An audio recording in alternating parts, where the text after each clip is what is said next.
when you looked out from the wine stoop and saw everyone coming home from the church. That was where they walked up the sleigh smooth during yellowed road, along the river with the steep pine hills, skis heavy on the shoulder, and where they ran that great run down the glacier above the Madeleine House. The snow was smooth to see as cake frosting and as light as powder, and he remembered the noiseless rush the speed made as you dropped down like a bird. They were snowbound a week in the Madeleine House, that time in the blizzard, playing cards in the smoke by the lantern light, and the stakes were higher all the time as Herlent lost more and more. Finally, he lost it all, everything. The ski school money and all the season's profit, and then his capital. You could see him with his long nose picking up the cards and then opening. Sans what? There was always gambling then. When there was no snow, you gambled, and when there was too much, you gambled. He thought of all the time in his life he had spent gambling, losing, but he had never written a line of that, nor of the cold, bright Christmas, with the mountains showing across the plain that Barker had flown across the lines to bomb the Austrian officers' leave train, machine gunning them as they scattered and ran.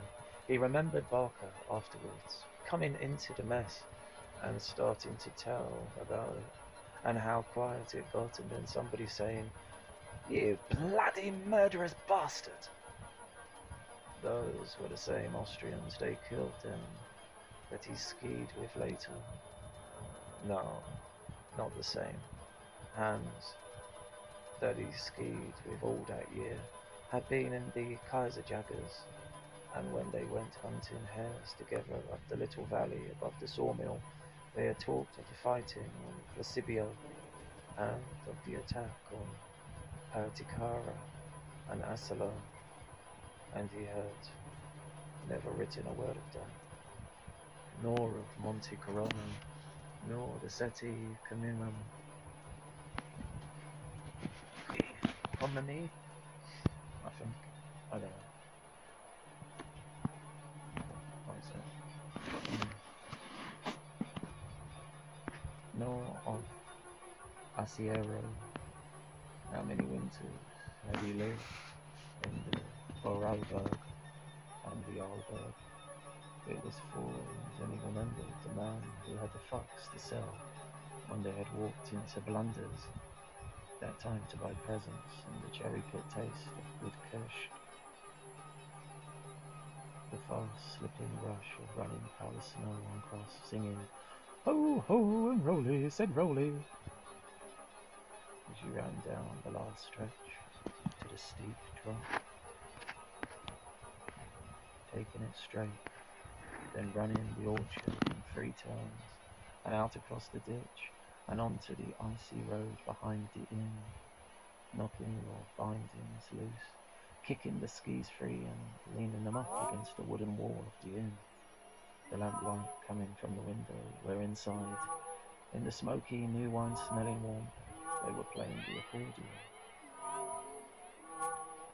"Where did we stay in Paris?" he asked the woman who was sitting by him in a canvas chair now in Africa. "At the Trillium, you know that." "Why do I know that?" "That's where we always stayed." "No, not always." "There, and at the Pavilion Henri Quarter in Saint-Germain. You said you loved it there." "Yeah, love is a dumb hill," said Harry, "and I'm the cock that gets on it to crow." "If you have to go away," she said, "is it absolutely necessary to kill off everything you leave behind? Do you have to take away everything? Do you have to kill your horse and your wife and burn your saddle and your armor?" "Yes, He said, your damn money was my armor, my swift, and my armor. Don't! Alright, I'll stop that. I don't want to hurt you. It's a little bit late now, isn't it? Alright then. I'll go on hurting you then. It's more amusing.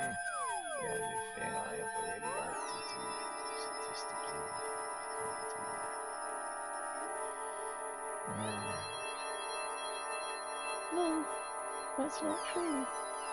You like to do many things, and everything you wanted to do, I did. Oh, for Christ's sake, stop bragging, will you? He looked at her and saw her crying. Listen, Gail, he said, we think that it is fun to do all this. I don't know why I'm doing it, to be honest. It's trying to kill to keep yourself alive, isn't it? I imagine. I was alright when we started talking. I didn't mean to start all of this. Now I'm crazy as a coot and being as cruel to you as I can be. Don't pay any attention, darling, to what I'm saying. It's the fever. I love you dearly, really. You know I love you. I never loved anyone else the way I love you.